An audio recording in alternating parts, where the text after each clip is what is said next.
அனைவருக்கும் கணித வணக்கம்.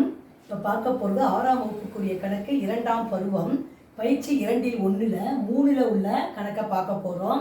குறிப்பிடப்பட்ட அலகிற்கு மாற்றுக அப்படின்னு சொல்லி கொடுத்துருக்காங்க. கொடுக்கப்பட்ட கணக்கு என்னன்னு பார்த்தீங்கன்னா, முதல் கணக்கு 10 லிட்டர் 5 மில்லி லிட்டர், அதில் இருந்து மில்லி லிட்டருக்கு மாற்றணும். இப்போ கொடுக்கப்பட்ட கணக்கு 5 மில்லி லிட்டர் கொடுத்துருக்காங்க, 10 லிட்டராக கொடுத்துருக்காங்க. அந்த 10 லிட்டரை மில்லி லிட்டருக்கு மாற்றிட்டு ரெண்டையும் சேர்த்து கூட்டி போட்டிங்கன்னா வரக்கூடிய விடை மில்லி லிட்டருக்கு மாற்றிடலாம். இப்போ கொடுக்கப்பட்ட கணக்கை பொறுத்த வரைக்கும் 10 லிட்டர்னு கொடுத்துருக்காங்க. இந்த 10 லிட்டர் நம்ம என்னவா மாற்ற போகிறோம், மில்லி லிட்டராக மாற்ற போகிறோம். இப்போ பார்த்தீங்கன்னா இந்த எழுதியிருக்கேன் பார்த்தீங்களா, 1 லிட்டர் என்பது எவ்வளோ வந்துடும், 1000 milli litre. 1 litre equal to 1000 milli litre.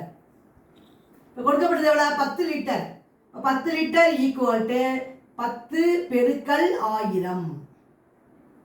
பெருக்கினீங்கன்னா எவ்வளோ வந்துடும், 1 போட்டு 3 4 0 2 3 4, அதாவது 10,000 மில்லி லிட்டராக மாற்றிட்டோம்.